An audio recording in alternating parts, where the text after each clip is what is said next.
Hello my crafty friends, this is Joy and today I am joining the Altenew Educators in the Let's Get Sentimental video hop. Here is a little preview of the card we'll be making today. I have used the orange blossom, mix and match frames and the hang in there die sets along with the Illusion Twist Stencil. You can see the description as well as refer to my blog for the complete list of supplies. Now let's get started. I die cut the sentiment from Nina's Solar White 110 pounds cardstock using the hang in there die set and used the watercolor strokes washi tape to hold it in place. For the first color, I used the hydrangea dye ink along with the ink blending brush. The next ink I use is the ultraviolet dye ink.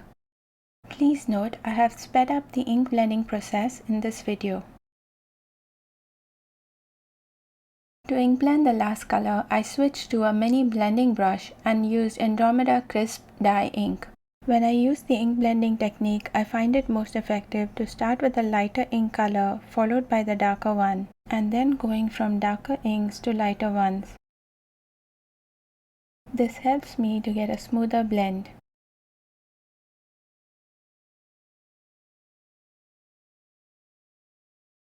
I die cut the sentiment 2 more times from black and white cardstock.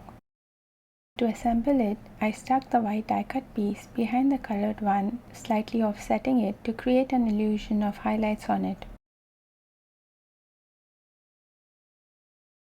And then I offset the black die cut to the colored one to create the shadow.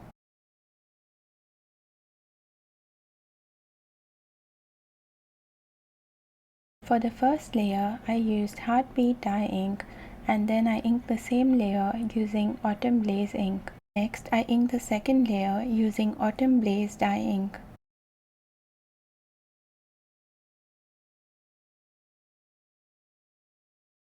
And then I inked only the edges of the topmost layer using Chamomile dye ink.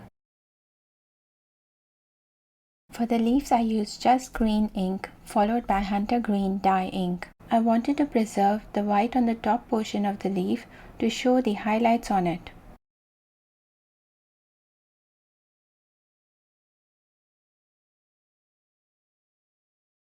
While inking, I always keep the layers on top of each other to check and see if I'm happy with the ink blending. In this case, I decided to add more color to the lower layer. For the top layer, I used Hunter Green dye ink and then I used Evergreen dye ink to add shadow on the leaf.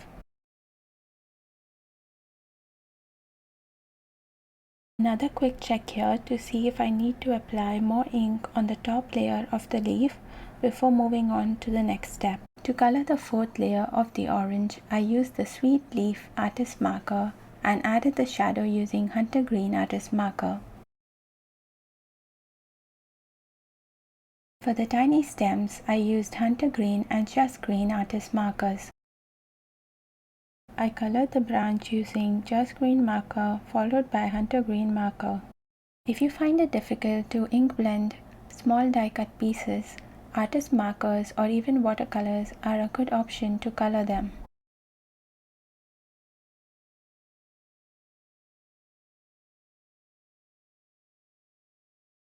I use the Evergreen marker to add shadows in some places.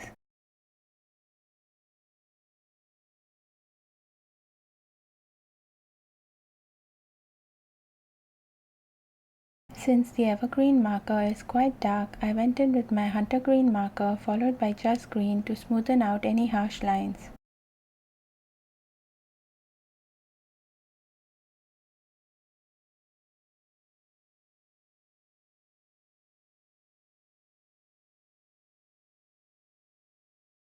Since I wanted the flowers to be white, I used Vanilla Cream Artist Marker to add shadows in some places and then used the colorless blender to smoothen out any harsh lines.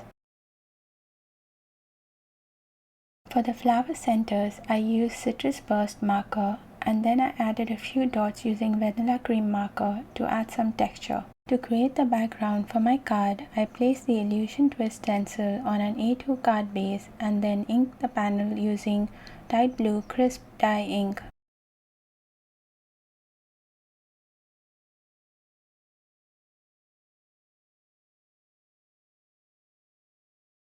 Next, I inked the panel using Starlight dye ink.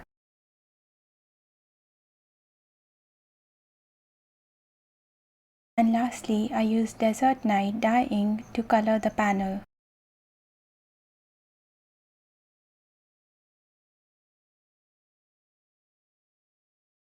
To smoothen out any harsh lines, I inked the panel again using Starlight and Tide Blue crisp dye inks. Before that, I wiped the stencil and my mat using a paper towel.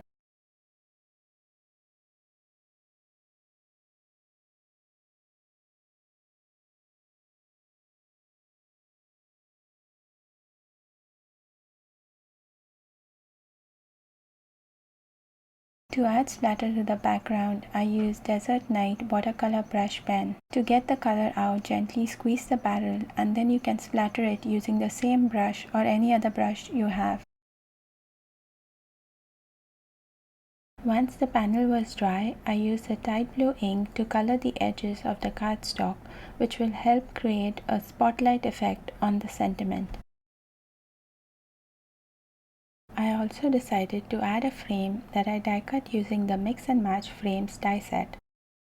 I am extremely sorry I do not have any footage of me assembling my card as the camera stopped recording. However, I am excited to share the final card picture with you. I hope it brings you inspiration and joy. If you have any questions, don't hesitate to reach out. If you enjoyed this video, kindly support my channel by hitting the like button and subscribing. Also, please mark your calendars for next Monday because that's when I'll be back with more exciting card tutorials. Thank you for your support and I look forward to seeing you next week.